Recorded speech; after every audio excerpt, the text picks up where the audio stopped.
Hey, I'm Alex. And I'm Harley. This is Should You Need Us? Your cosmic invitation to the absurd, the obscure, and the astonishingly weird. Let the oddities begin. And we're back!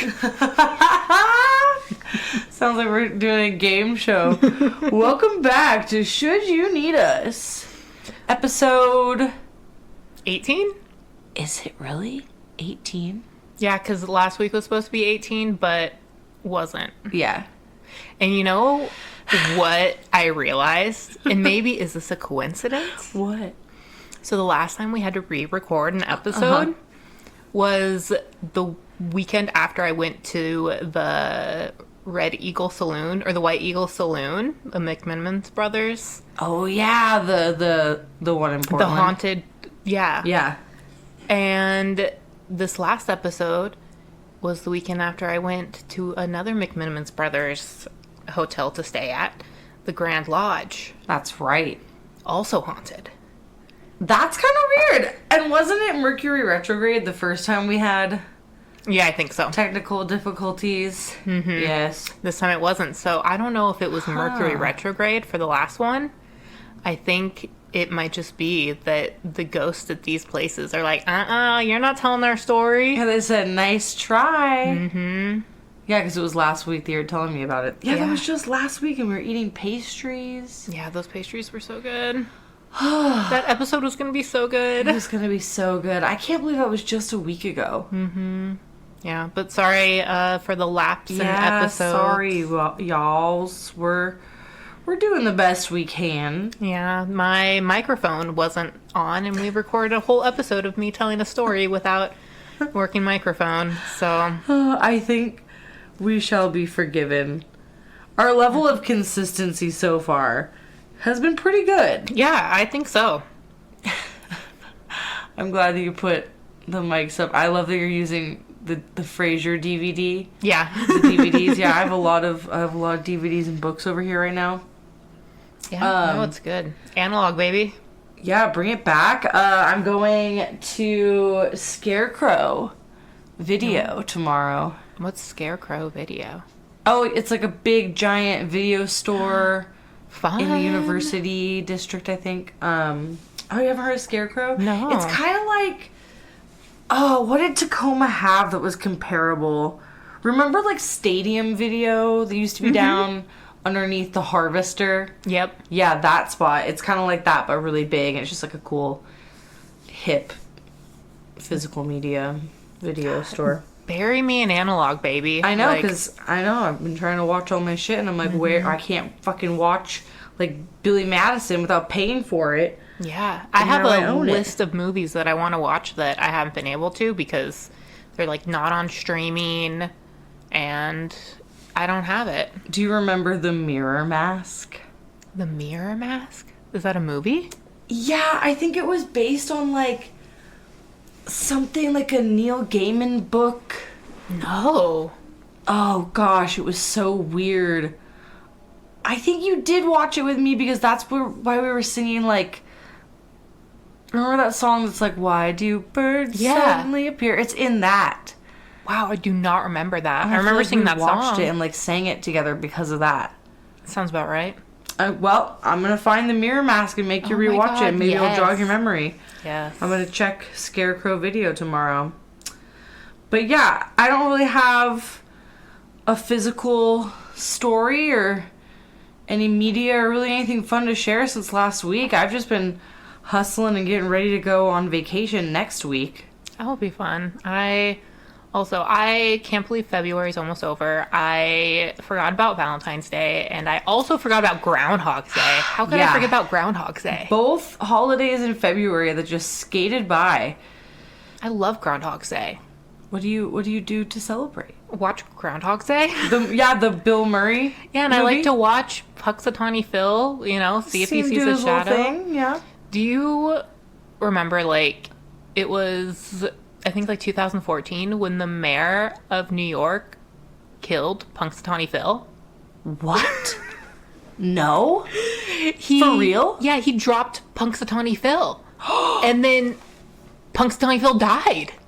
Really? Yes, of internal injuries, like that week, like a few days later. That's so sad. He killed him. He dropped him. Yeah, and the videos, Holy they have shit. it on video. And the mayor's like laughing. You can just see like the handler is just like no. And he's just like, the mayor's kind of making a little funny joke about it. Like, oh, a little squirmy guy right here. Which mayor of New York was it? Oh, fuck, what mayor? Okay, wait, I'm going to look it up. Hold, please. Oh my god, that's so sad. Harley, that's so dark. I didn't know that. Yeah. He dropped him? Mm-hmm.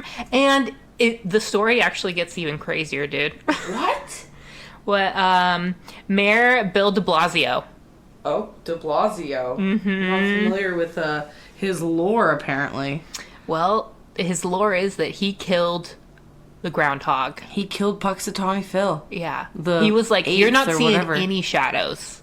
He says, you're going to see the shadow of the Grim Reaper of death. Yes. Wow, that's pretty fucked up. But it wasn't even the real Punxsutawney Phil that he dropped. He dropped an imposter? It was a fill-in. The real Punxsutawney Phil. In?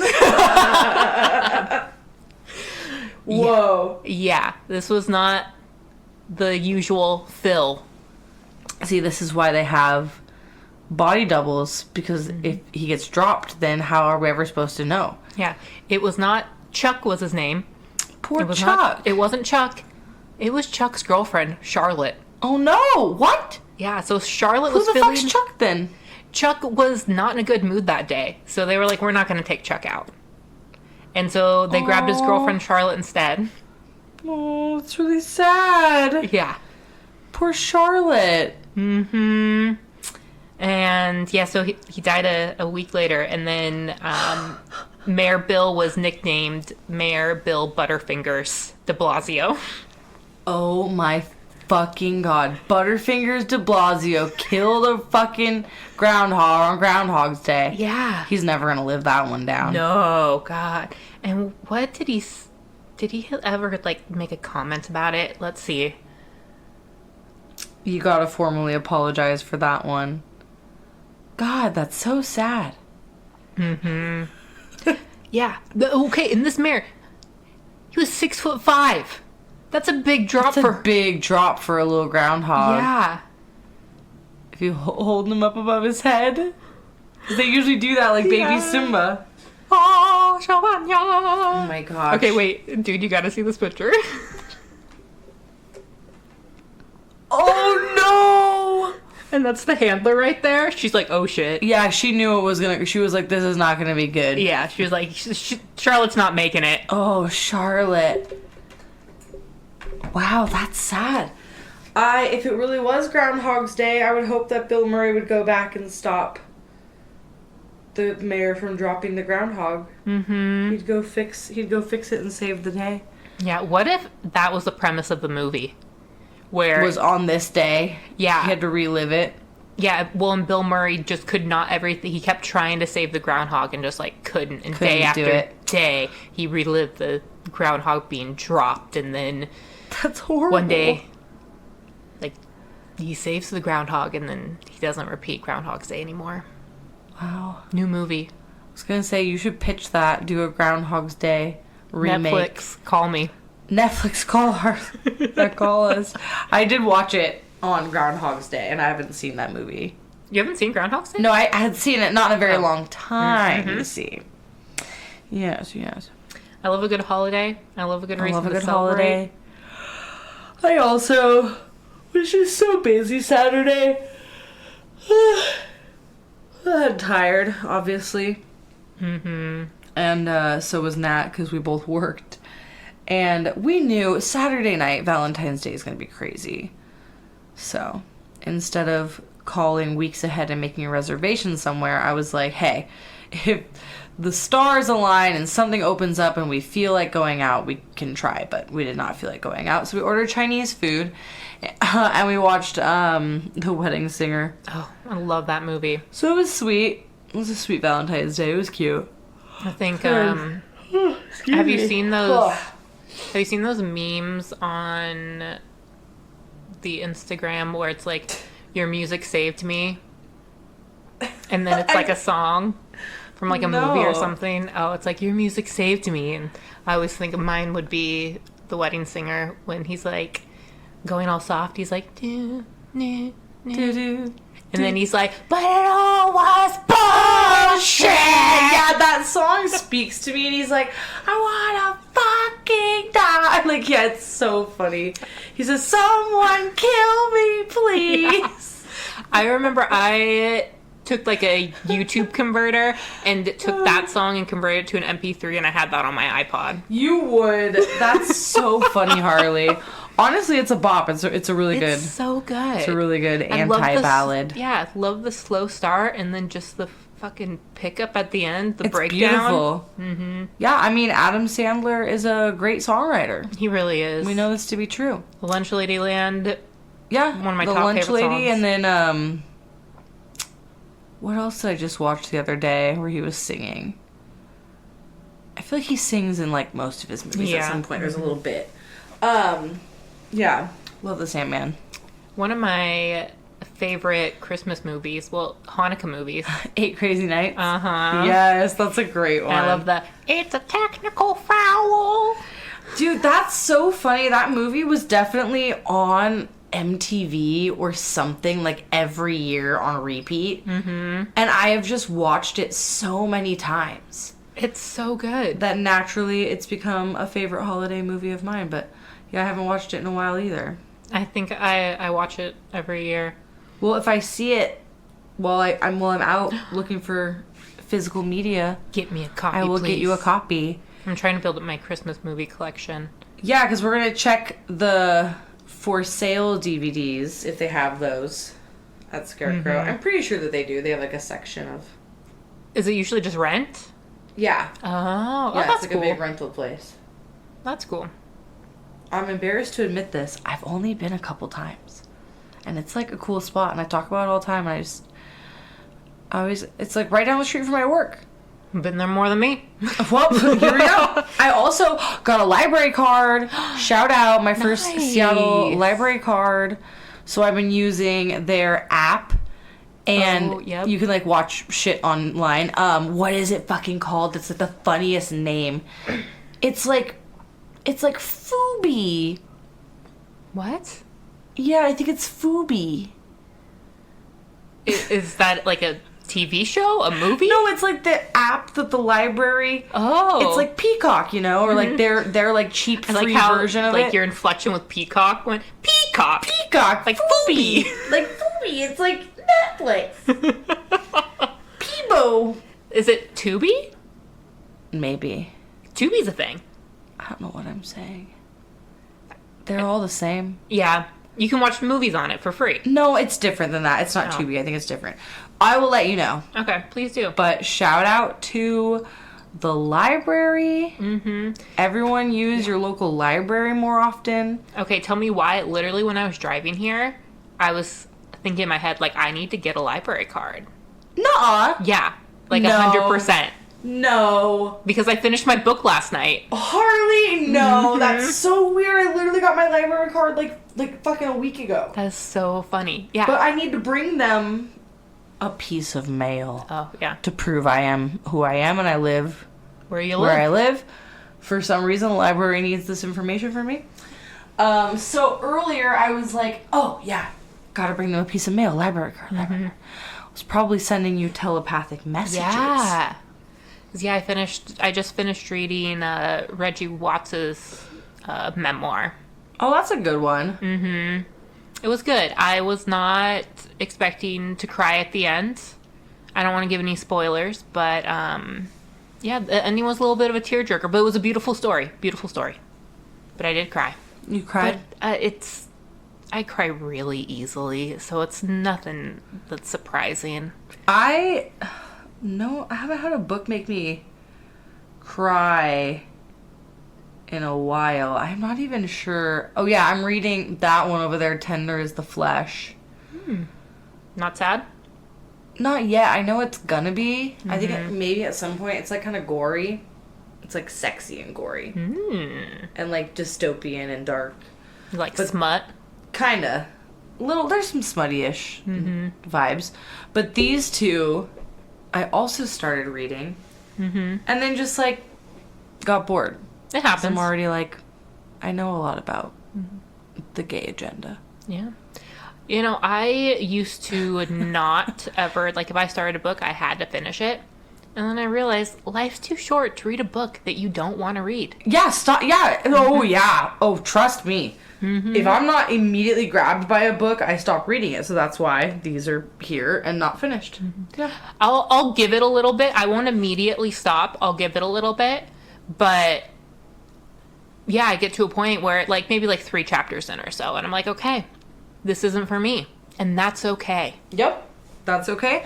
I am unapologetically living my best ADHD type B life. And if finishing a book is not in the cards, I'm not gonna shame myself about this anymore.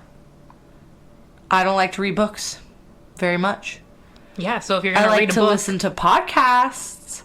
Hey. Give us 5 stars if you like us. If you like listening to podcasts too. If you like listening to podcasts, give us a thumbs up.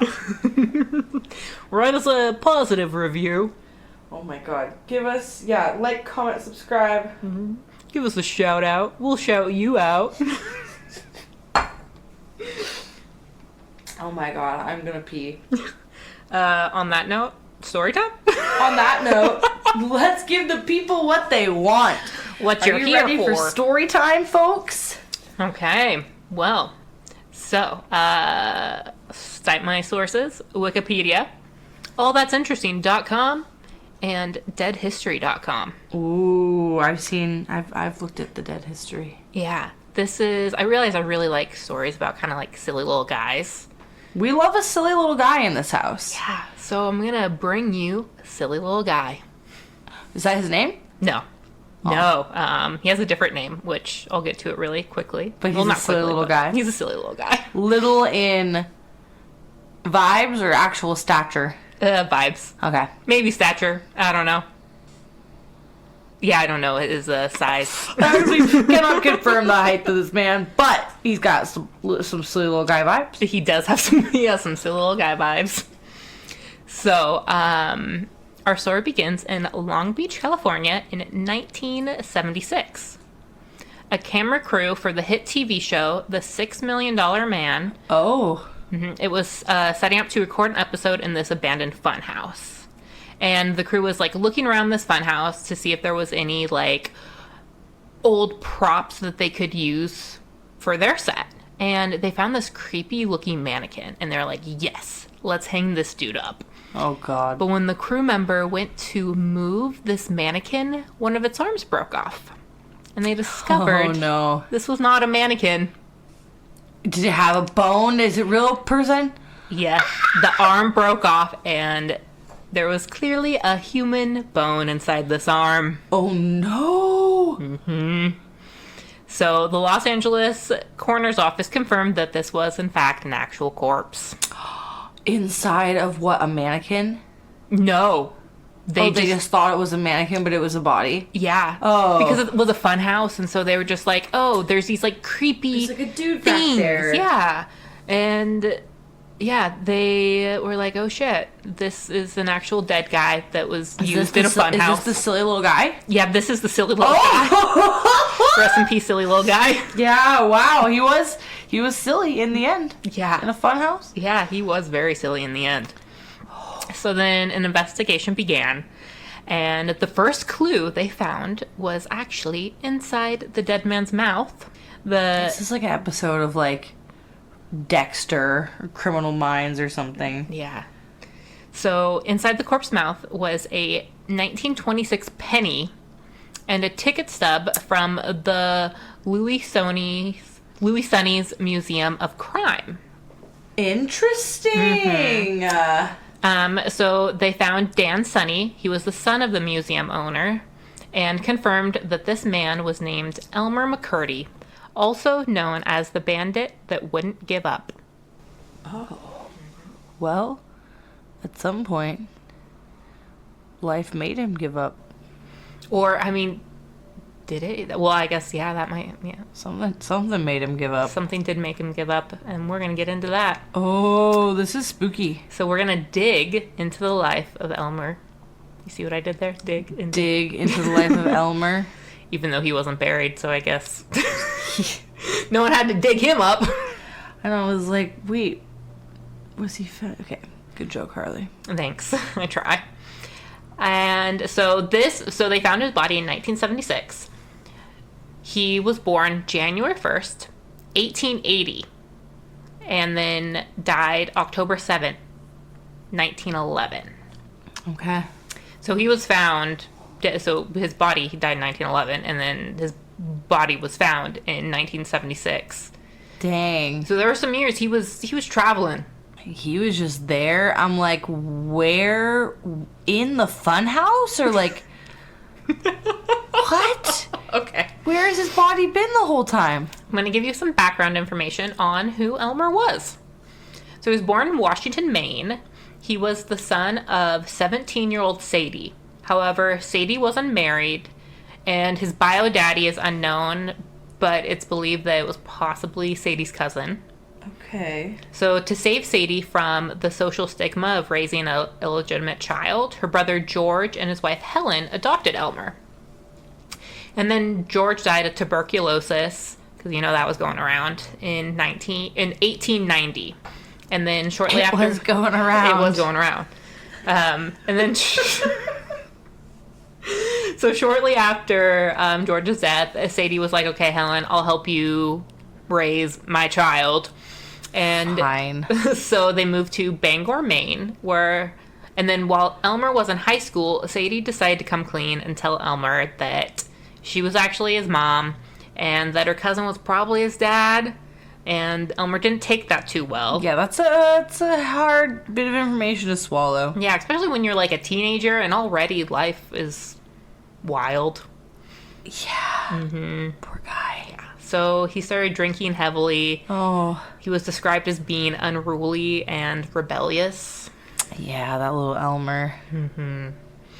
But he moved in with his grandfather and started to get his shit together. He started an apprenticeship to become a plumber, and he was actually starting to make quite a comfortable life for himself as a plumber. Okay. And then there was an economic downturn in 1898, and Elmer ended up losing his job. And then his mom died of a ruptured ulcer. Oh my god. And then his grandpa died of Bright's disease. Whoa, he's had quite the life, this poor Elmer. Yeah, and all of that, the job loss, mom death, grandpa death, that all happened within like 2 months of each other. Jeez. Mm-hmm. So this really triggered that alcoholism that kind of began in his teenage years. Yeah. And so he couldn't hold down a job after that. But he eventually made his way to Kansas, and then he was arrested for public intoxication. Oh, Elmer. Yeah. And so in 1907, he decided to join the Army, and he was trained to operate machine guns and to use nitroglycerin for demolition purposes. Okay. Mm-hmm. And then put a mentally unstable, depressed guy in with the bombs. Yeah. Well, he was honorably discharged. Okay. In 1907. So he wasn't even in the Army for like a full year. Yeah.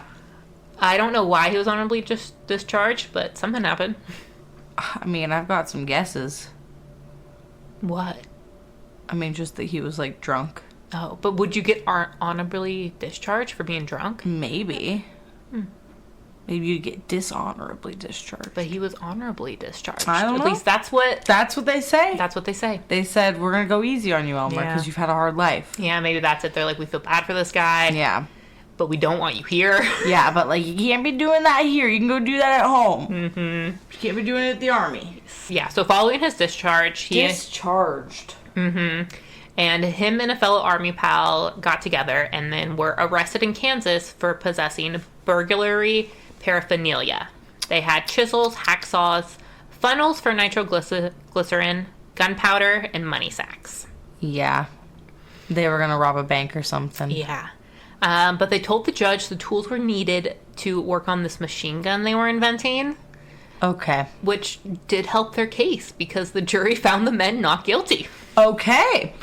So They're good old army boys. Yeah, they were released, and this is when Elmer began his career in robbery as a bandit. As the bandit who just wouldn't quit. In the Wild West. Using his knowledge of nitroglycerin, he started robbing banks and trains. However, even though he was technically trained in how to use nitroglycerin for, like, blowing shit up, he wasn't actually that good at it. You know, he was only in the army for like a year. Yeah, like 6 months to a year. Yeah. So, and I think he must have been big talk because he got a lot of guys on his side. But he could just never figure out that, you know, perfect amount to use that resulted in his robberies planning out. It's always too little or too much. So, an example is that him and some of his buddies, they successfully stopped a train, found the safe, but Elmer used too much nitroglycerin when trying to open the safe.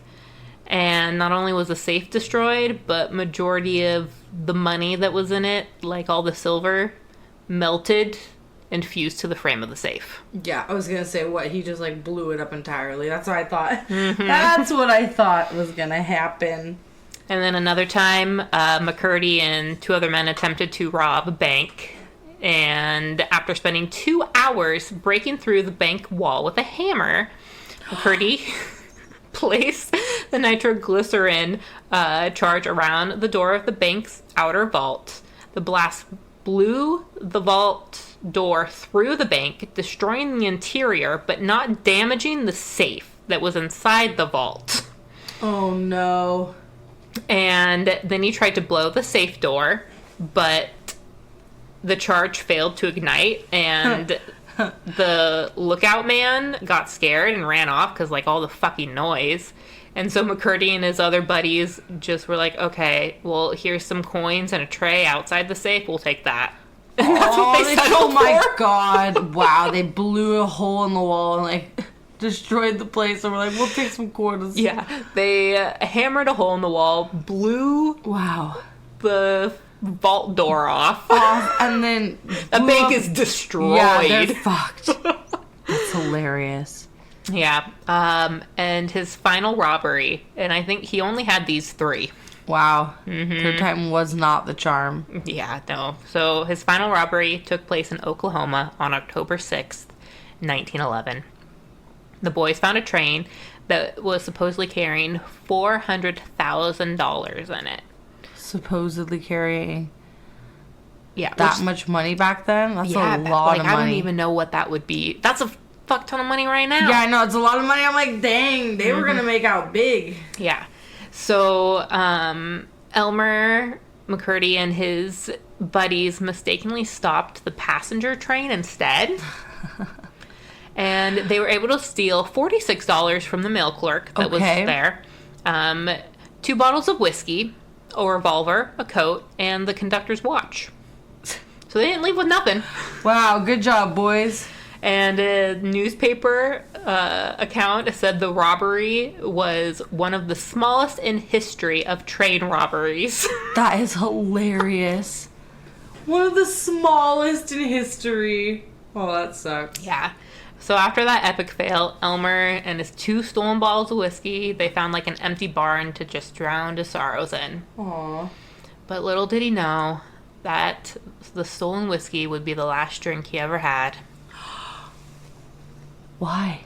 So by this time, everyone knew... Poison him? No.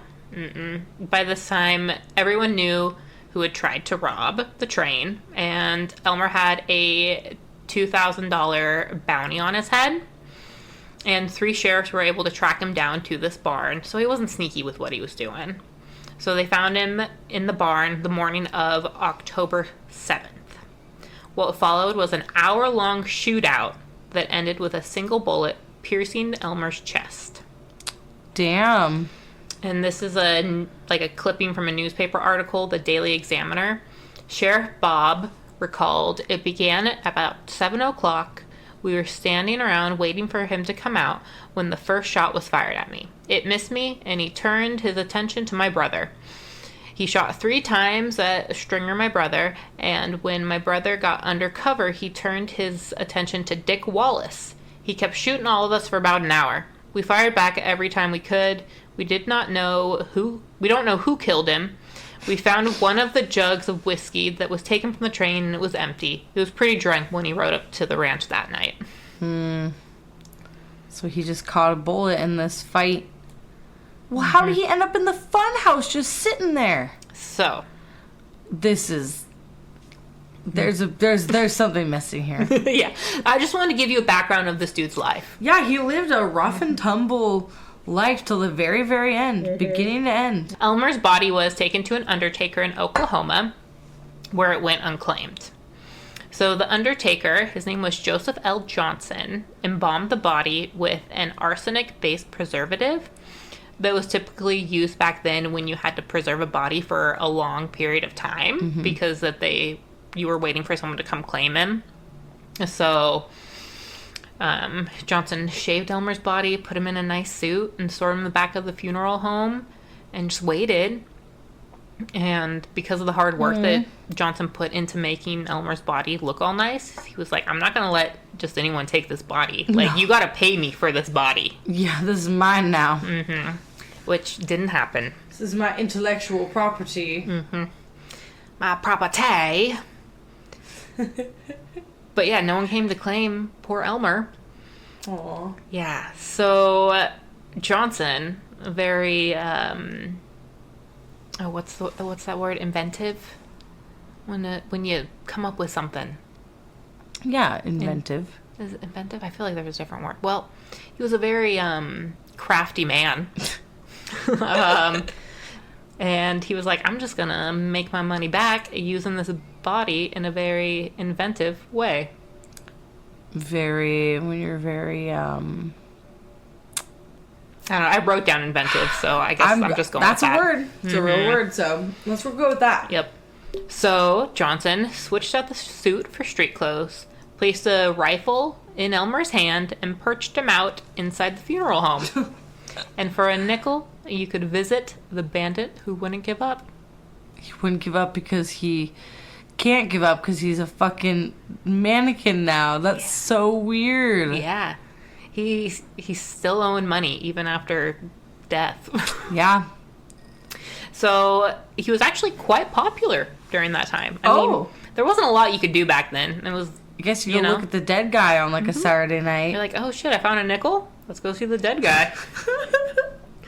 A lot of carnival promoters came to Johnson and like wanted to buy Elmer's corpse, but Johnson always refused. You know, he was a man of honor. Yep. And he was like, nope, only next of kin with money can take this dead guy. Yeah, he's mine. Next of kin with money. So then on October 6, 1916, almost exactly 5 years after Elmer's death, a dude ends up contacting Johnson saying that he is Elmer's long-lost brother from California. Okay. So this guy, Aver, shows up with another long-lost brother, and Johnson was like, okay, good enough for me. Here you go. He was like, you guys are totally his long-lost brother? You got money? Okay. Can you pay me? I believe you. But these men were not long-lost siblings of Elmer. Yeah, I have a feeling they might have some ill intentions. They were James and Charles Patterson of the Great Patterson Carnival Show. Uh-huh. Sideshow boys. So Elmer's mummified body became a fixture on the Patterson Traveling Carnival. The freak show. This was all going on in the 1920s. So he was traveling around in a carnival show. Wow. Dang. And then after the Patterson brothers got their use out of old Elmer, they sold him to Louis Sonny, the owner of the Museum of Crimes. And then old Sonny eventually was like, nah, I don't want him anymore. And he relocated to Hollywood, where film director Dwayne Esper bought him. And Esper used Elmer's corpse to promote his new film, Narcotic. What the fuck do you use the body? He's like, don't do drugs, you end up looking like this guy. So Elmer was actually placed inside movie theater lobbies. Oh no. As a way to entice people to see his new film. Bizarre. So weird. Imagine going to a movie theater and they're just being, bless you, Thank you. just like a dead Dead guy. body? Uh-huh.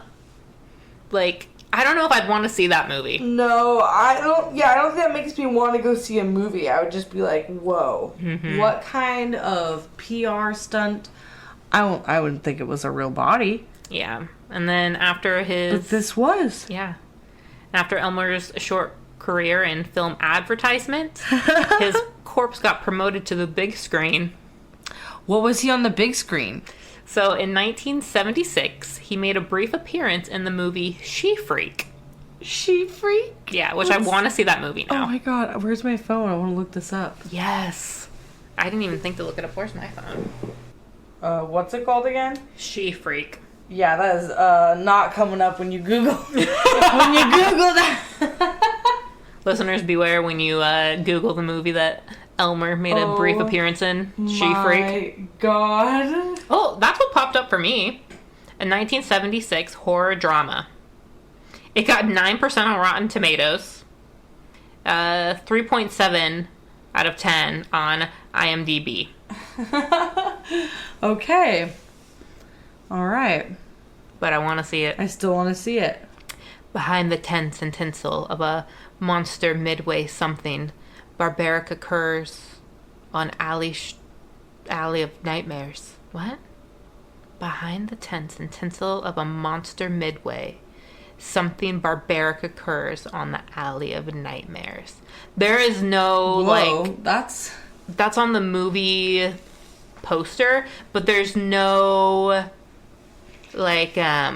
apostrophe. It's just, one sentence. weird. So it reads, behind the tents and tinsel of a monster midway, something barbaric occurs. Oh, I guess, do you need, punctuation in that? No, you do. You need punctuation I in was that. going to say perhaps a little bit. Yeah.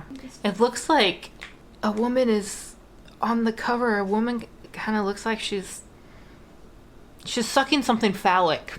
Let me see.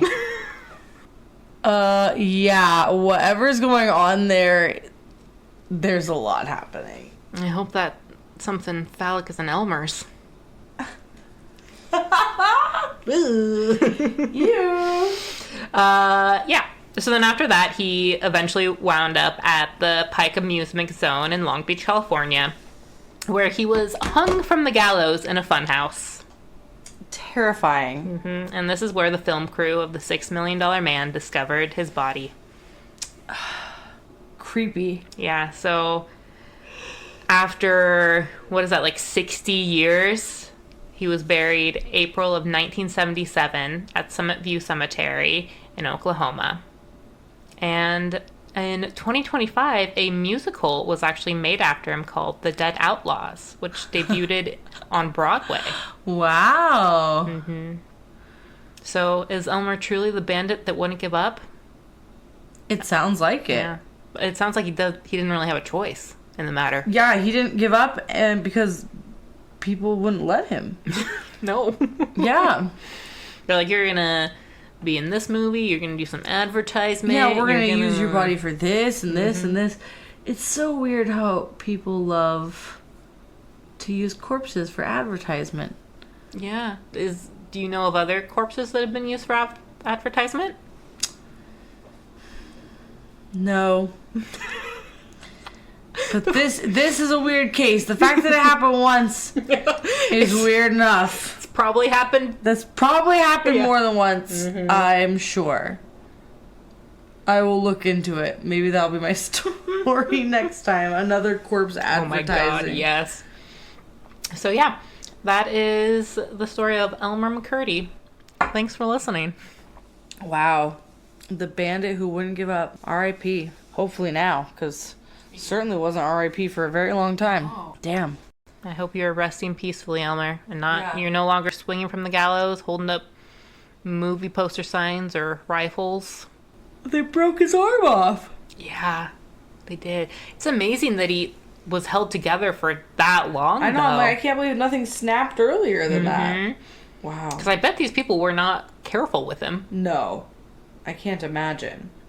Where did you hear about this one? I don't know. Wow, Harley. This is a good one.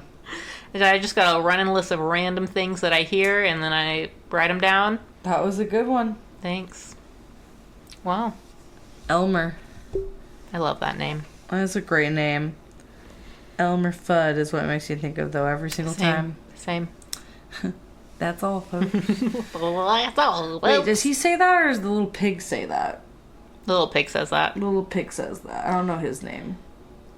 Porky, I think. Is it really? I think so. Real original. And then Elmer says, I'm hunting wabbits. Wabbit season. It's wabbit season. It's wabbit season. Shout out to Bugs Bunny. Probably some of the first drag I ever saw. Yeah. True icon. A legend. All of the Looney Tunes. Oh my gosh. Speaking of Looney Tunes, hope all of you who are listening are having such a great evening. Reach out to us with your dead body advertisement stories. Yeah. If you know of any. Or maybe if you have one. If you have one? What? Like a dead body? that you want to advertise with? Yeah, we would love a dead body to advertise. We'll put some, I'll get some stickers and we can post some stickers on a dead body. Just kidding. Let us know. And remember, should you need us, we'll be here.